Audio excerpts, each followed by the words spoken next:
The bill be now read a second time, and I call the member for Jellybrand. Thank you, Deputy Speaker.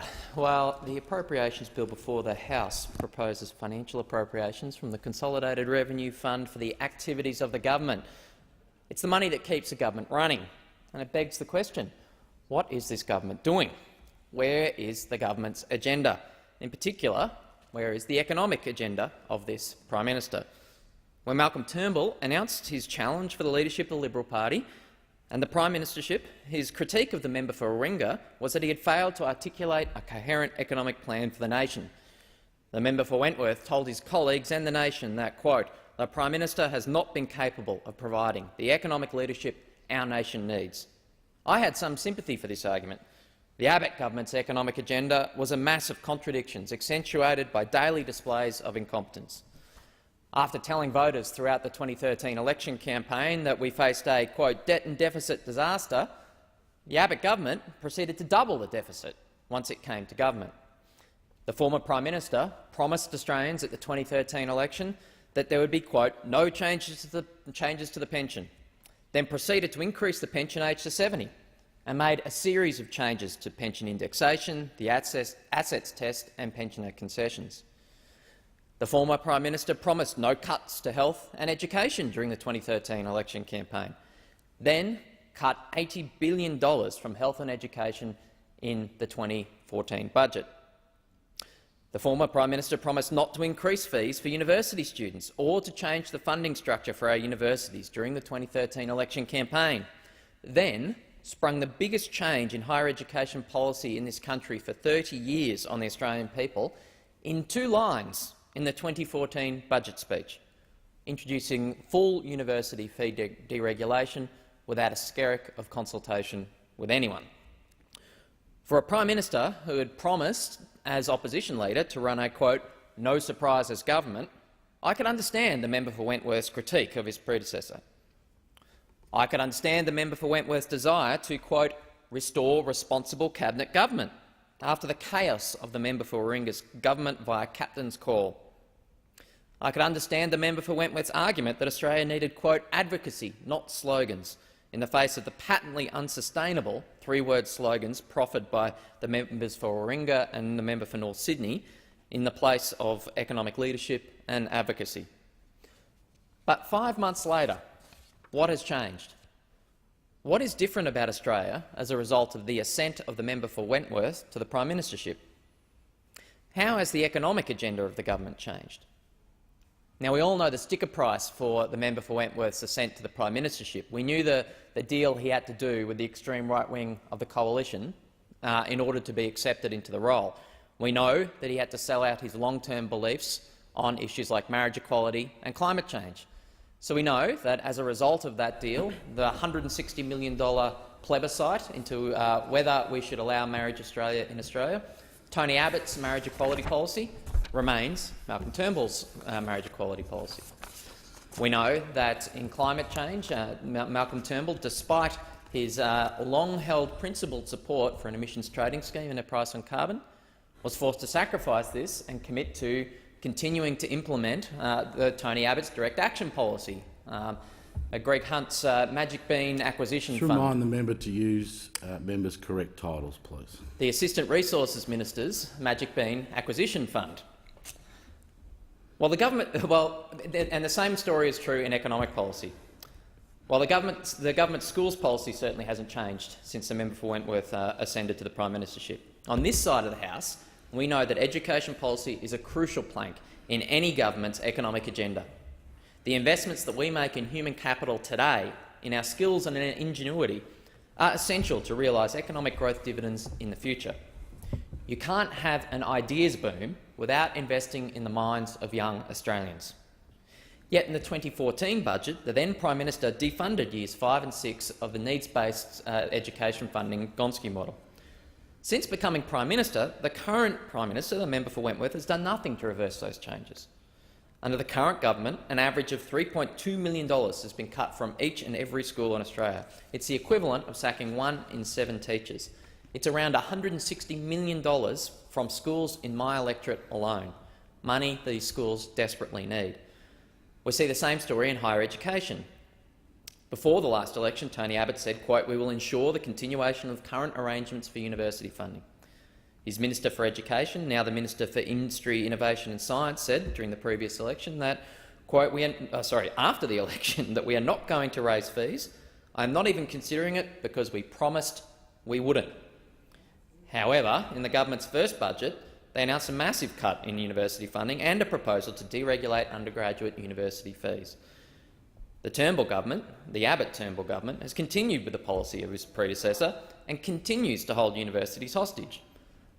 The government still plans to deregulate university fees, but has simply postponed the changes. We know what they want to do, they just can't work out how to get it through the parliament.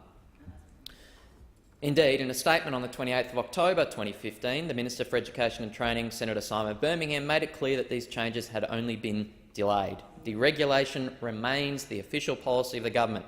They just can't work out how to get away with it. Health policy too remains unchanged.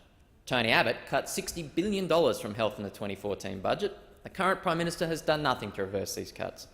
He's ignored calls from the industry to reverse the freeze in the Medicare rebate. As of March, Victorian hospitals will be another $73 million worse off after government changes early this month. That's on top of the government's $17.7 billion cut to Victorian public hospitals over the next 10 years. Yesterday, the Prime Minister said the federal government would provide extra funding to the states for hospitals and healthcare, but that is in direct opposition to what the Treasurer said last week when he said, quote, "I don't think that the states are branch offices of the Commonwealth. I think they are sovereign governments. In no business in this country would anyone just accept someone walking into their office and saying the increase in cost is 8%, give me the cheque. We all have to manage our budgets. The states, almost without an exception, are in surplus at present." It might strike someone as it being odd that the Prime Minister and the Treasurer are at direct odds in this issue, but in this parliament we are becoming familiar with this state of affairs. Who should we believe? Well, we can form a judgment about the Prime Minister's future intentions in health funding by looking at his past behaviour. We should ignore what he says and look to what he does. In his first economic statement, the current Prime Minister cut $650 million from Medicare by cutting bulk billing for diagnostic imaging and pathology, cut health workforce training by $595 million, cut $146 million from health prevention and e-health programs, continued with the Abbott Government's $1.3 billion hike in the price of medicines, continued with the Abbott Government's freeze on Medicare rebates for GP visits, and refused to reverse the Abbott Government's $267 million cut to the Medicare safety net. The $650 million that the government cut from diagnostic imaging and pathology by scrapping bulk billing will mean that patients pay more for CT scans, CAT scans, MRI scans, X-rays, mammograms, pap smears and other pathology tests. It is clear what this means. Patients will have to pay the entire cost, often even thousands of dollars up front. Patients will only be able to claim a portion back through the Medicare rebate. People will be less likely to take preventative healthcare measures.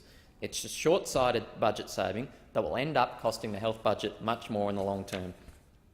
Many of these scans are invasive, they're a hassle. People don't need more of a disincentive to have them, and we know that prevention is far better than a cure.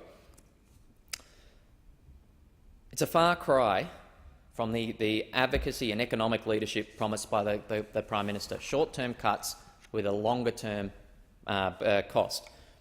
In contrast to the government, Labor has articulated a progressive and comprehensive economic agenda. We've done the hard yards in opposition. We've shown the economic leadership that the current Prime Minister promised but has failed to deliver. In education policy, we've announced Your Child, Our Future, a plan that will build the education system our children and our nation need for the future prosperity of our economy. A Labor government will fully implement and fund the Gonski reforms on time and in full, meaning that every student in the country will benefit from increased needs-based funding. It'll see an additional investment in Australia's education system of $4.5 billion over school years 2018 and 2019 and a total provision of $37.3 billion for the package over the decade. Under Labor's plan, every child will benefit. We've also made the tough calls about how to fund this important investment in our nation's future economic prosperity.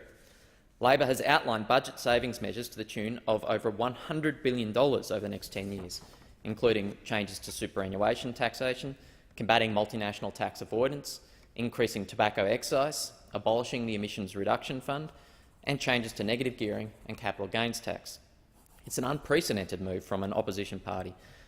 Labor will reform negative gearing and the capital gains discount to ensure that our tax system is fair, sustainable and targets jobs and growth.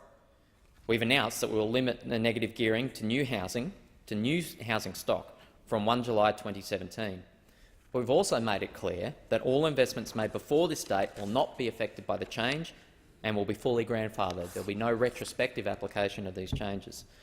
This will mean that taxpayers will continue to be able to deduct net rental losses from their wage income, providing that the losses come from newly constructed housing stock.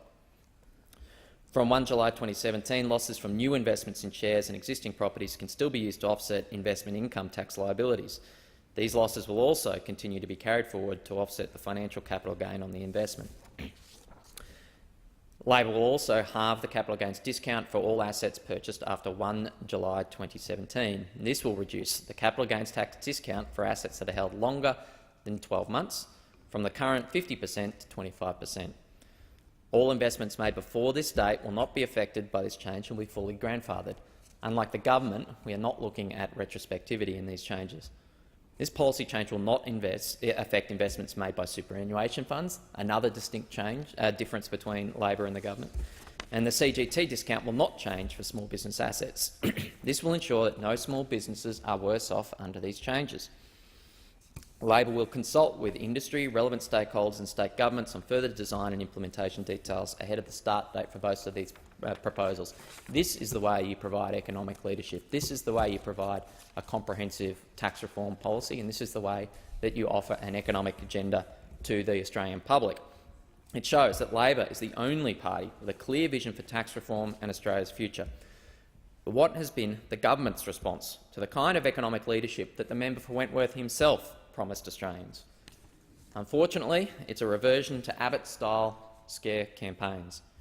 Instead of articulating a policy alternative, instead of having the debate of ideas, instead of having a contest of policy alternatives, the Prime Minister has reached for the vacuous sloganeering of his predecessor. The Prime Minister told the House, in the crudest terms, quote, "Vote Labor and see your house price go down. Vote Labor and get poorer." Never mind the modelling done by the ANU on this question. Never mind the views of eminent economists like Saul Eslake, one of the most preeminent experts on the Australian property market, that both expect Australian property prices to continue to rise sustainably under Labor's negative gearing policy. Now, you would expect this kind of scare campaign and argument from the vested interests. You'd expect this kind of self-interested argument from groups like the Property Council, who have a direct financial interest in the status quo. However, I must say that if I was a member of an industry association like this that chose to use the image of a house of cards to represent the industry that I worked in, I would be a little perturbed. If my industry association was funding an advertising campaign telling the nation, telling potential investors, that my industry was so fragile that it would collapse if a government policy providing favourable tax treatment to a class of investors was changed, I would object strongly. This kind of imagery is particularly difficult to understand, given that a report the Property Council commissioned from Allen Consulting said, quote, "It is not sound analysis to simply consider the effects of taxation arrangements on house prices. The cost of housing is shaped by a range of factors influencing demand and supply, and hence is hard to analyse the housing market in isolation from other markets and without considering the local, national and international interconnections." That is a reasonable perspective. There are many factors at play here. But the Prime Minister, the member for Wentworth, has eschewed this kind of rational engagement with the facts. He's ignored the nuance and reached straight for the sloganeering that he promised would leave with his predecessor. And worse, the member for Wentworth doesn't have the excuse of vested financial interest to explain or justify his misleading scare campaign. The only explanation for the Prime Minister's behaviour is political self-interest. He's found, in his 5 months on the job, that providing economic leadership is easier to promise than to deliver. It's easier to say than to do. It's easier to talk about tax reform than it is to steer it through his cabinet and his party room. It's easier to hold a national soliloquy and a Hamlet-esque to be or not to be discussion about tax reform than it is to actually roll the sleeves up, make a commitment, articulate a policy and fight for it. It's easier for him to say one thing and do another, and that's the story of this Prime Ministership. I thank the member.